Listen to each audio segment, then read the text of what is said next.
मी आज दिल्लीमध्ये संघटनात्मक कामाच्या भेटीसाठी आमच्या काही प्रमुख पदाधिकाऱ्यांना भेटायला आलो. त्यांच्या भेटी झाल्या. आज आनंद या गोष्टीचा आहे की माननीय आमच्या पक्षाचे नवीन कार्याध्यक्ष नितीन नबीनजी यांना सुद्धा भेटण्याचा योग मिळाला. बाकी संघटनात्मक पक्षाच्या प्रमुख पदाधिकाऱ्यांशी भेटी करून स्वाभाविक आहे मुंबई महानगरपालिका आणि राज्यातल्या 29 महानगरपालिकांच्या विषयामध्ये त्यांनी जी विचारणा केली त्यावरचं सत्यकथन आणि माहिती मी देऊ शकलो आणि तेवढ्याच पुरता आजची ही दिल्लीची भेट होती.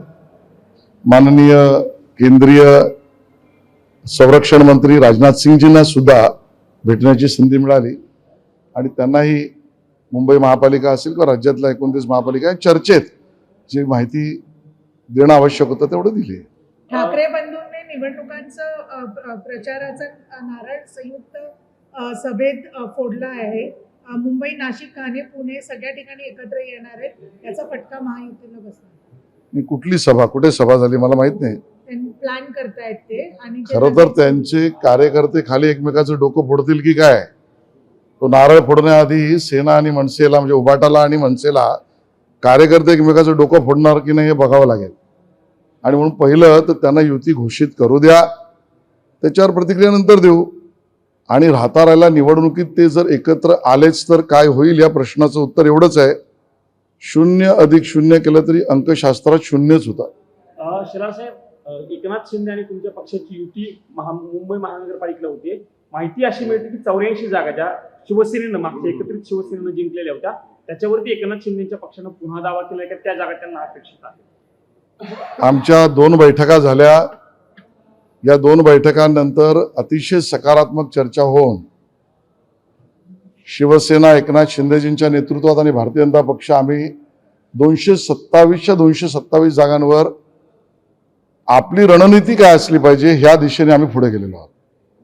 आमचा निर्णय ठरलाय, आकडा ठरलाय 150+ एवढ्या मुंबई महानगरपालिका जागा निवडून येणं आणि मग त्यासाठी आवश्यक त्या जागांचं वाटपाचा अंतिम निर्णय काही दिवसात आम्ही घोषित करू. म्हणजे ते तेवढ्या 84 लढतील की त्याच्यापेक्षा कमी लढतील, जास्त लढतील, त्याचा कुठलाही जी मागणी आहे की 100 पर्यंत आहे. 84 तर त्या अपेक्षित आहेतच. त्यांचा आग्रह कायम आहे 84. मी एवढंच म्हणेन 150+ जागा जिंकून येण्यासाठी जेवढ्या जागा त्यांनी आणि आम्ही लढवायच्या तेवढ्या आम्ही लढू, त्या घोषित करू.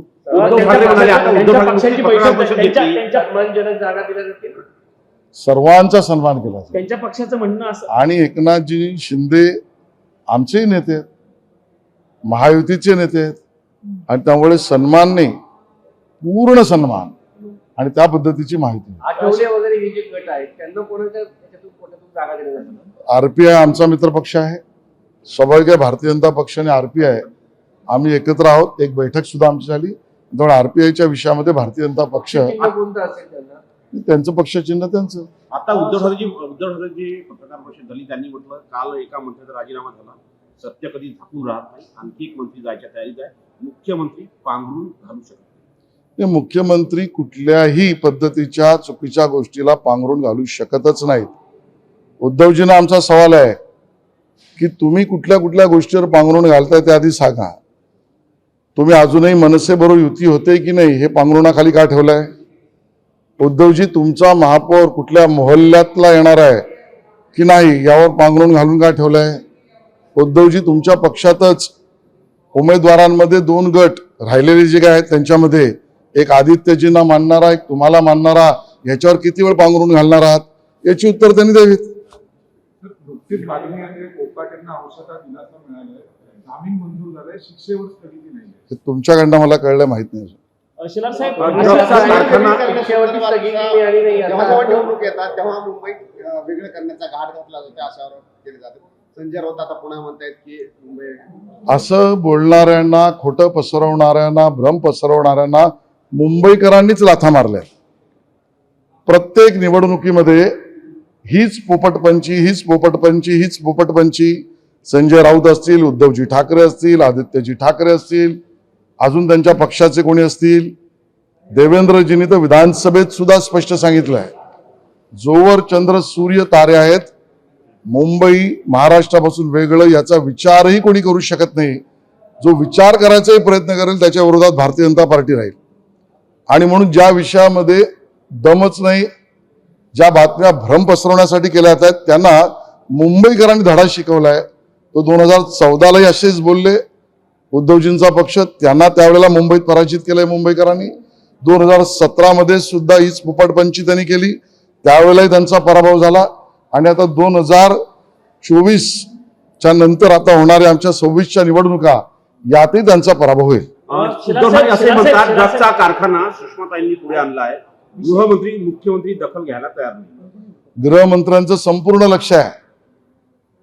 आणि कोण कुठे कारखाना चालवतोय, खिचडी घोटाळ्यामध्ये कारखाना कोणी चालवला, कोविडच्या काळात बॉडी बॅगमध्ये कोणी कारखाना चालवला, मॅन पॉवर सप्लाय करताना कोविडच्या काळात कोणी कारखाना चालवला, या सगळ्या भ्रष्ट कारखान्यांची सुद्धा उघड मुख्यमंत्री देवेंद्रजींनी केली, एवढंच मी सांगेन. एक अमित शहा यांना पत्र लिहिलेलं आहे.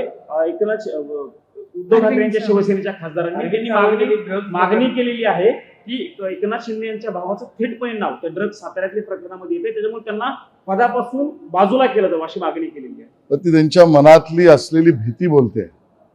एकनाथ शिंदेजींच्या बद्दल त्यांच्या मनामध्ये असलेली भीती उबाटा सेनेच्या लोकांनी पत्र लिहिलं असेल तर त्यामध्ये आहे. त्या कॉन्टेंटमध्ये काही तथ्य नाही, आरोपातही तथ्य नाही.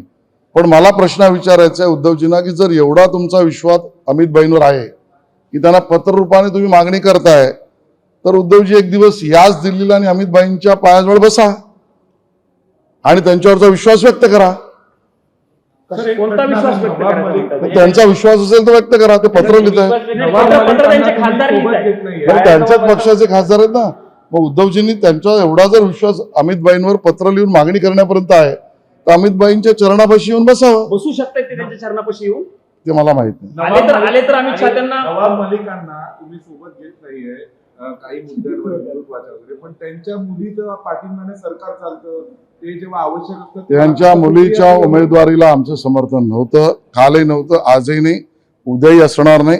आणि त्यामुळे त्यांच्या बरोबर आमची चर्चा होऊ शकत नाही. म्हणजे आपण आता म्हणाले राज्यसभाच्या निवडणुका 100% वेगवेगळ्या निवडणुका असतात, त्यावेळेस नवाबबाईच्या मुलीची सही चालते, मात्र अशा वेळेस चालत नाही असं सुप्रिया सुळे भारतीय जनता पार्टीने त्यांची कुठलीही सही घेतली नाही. सुप्रियाताईंना त्याची कॉपी मी भारतीय जनता पक्षाची पाठवून दे. मुंबईच्या महानगरपालिकेच्या निवडणुकीच्या प्रचारासाठी वरिष्ठ नेते कोणी येणार आहेत का? कारण मुंबईचं अनेक वर्ष अध्यक्षपद तुमच्याकडे, आता निवडणुकीचंही मला व्यक्तिशः याच्यावर प्रतिक्रिया देता येणार नाही. देवेंद्रजीच याच्यावर बोलू शकतो. सर, महायुती सगळ्या ठिकाणी युतीत आहे असं दिसून येत नाहीये. काही अशा जागा आहेत जिथे राष्ट्रवादी वेगळी लढतीये किंवा काही अशा जागेत जेव्हा भाजप जे ते तो वेगळं कॉल घेतो. त्याच्यावरती तुम्ही कसं बघता? महायुती पूर्ण महाराष्ट्रात विरोधकांना कुठेही स्पेस देणार नाही. ज्या ठिकाणी आम्ही वेगळं लढून विरोधकांना स्पेस मिळणार नाही तिकडे काहीच ठिकाणी ते नेते बोलून निर्णय करतील. नाही, आपण आता म्हणाला की जर शिवसेनेचे खासदार आणि त्यांचे नेते अमित शहाच्या भेटीला आले, अमित शहाच्या पायाशी बसले, तर आम्ही त्यांना अमित शहा त्यांना सामावून घेतील. हे मी म्हटलेलं नाही सामावून घेईन. नाही, अमित शहा त्यांनी यावं असं म्हटलं. हा, ते यावं असं म्हणतात. अमित शहा त्यांना आपल्या घरात तरी घेतील का? कारण की एवढा वाद आहे. अहो, अमित भाई देशाचे गृहमंत्री आहेत, या देशाचे मोठे नेते आहेत, या देशाच्या हिंदुत्वावर काम करणारं एक आयकॉन आहे. नरेंद्र मोदीजींच्या नेतृत्वात एक शिपाई म्हणून त्यांचं कार्य हे पूर्ण देशाने पाहिलंय. त्यांच्या चरणाशी कोणी आलं तर अमित भाई निर्णय घेतील. देशाच्या गृहमंत्र्याकडे कामासाठी यायचं असेल तर चरणाशी येणं गरजेचं आहे का? त्यांच्या पत्रात ते मागणी करतायत ना. मागणी करतात तर माझ्या दृष्टीने त्यांना चरणाशी यायचंय का हा प्रश्न आहे. मागणी गृहमंत्री म्हणून केली असेल ना. मग मागणी जर केली असेल, अपेक्षा आहे, तर याचा अर्थ त्यांनी त्यासाठी त्यांच्याशी मागणी करणं म्हणजे त्यांच्यावर विश्वास दर्शवणं आहे. आणि विश्वास दर्शवायचा असेल तर चरणाशी खासदारांनी यावं. सर, माणिकराव तुम्ही कोकाटे आता आउट बोलताना तर असं इन म्हटलंय की वेगवेगळ्या ठिकाणी पक्ष लढतात आणि तुल्यबळ असेल त्या ठिकाणी आम्ही एकत्र लढतोय, म्हणजे विरोधकांना स्पेस मिळू नये. मात्र पिंपरी चिंचवड आणि पुण्यामध्ये शरद पवार आणि अजित पवार हे दोन्ही पक्ष एकत्र येऊन तुमच्याबरोबर लढण्याची शक्यता आहे. त्याचं ते दोन पक्षांचं उत्तर ते दोन पक्ष देतील. आम्ही मात्र विजयासाठी लढतो. सर, माणिकराव कोकाटे आउट तर इन गो. ते याचं उत्तर मी काय देऊ? कारण धनंजय मुंडे 2 दिवसापूर्वी येऊन भेटून गेले, त्यामुळे त्या चर्चा सगळ्या सुरू आहे. मी कोणालाही शुभेच्छा इथून देणार नाही, मला याचं कारण आणि उत्तर धनंजय माहित मुंडे नाही. परत आले तर स्वागत कराल त्यांचं? मी कोणालाही शुभेच्छा देणार नाही, त्यांना त्यांचा निर्णय घ्यायचा ते घेतील. ठीक आहे, थँक्यू.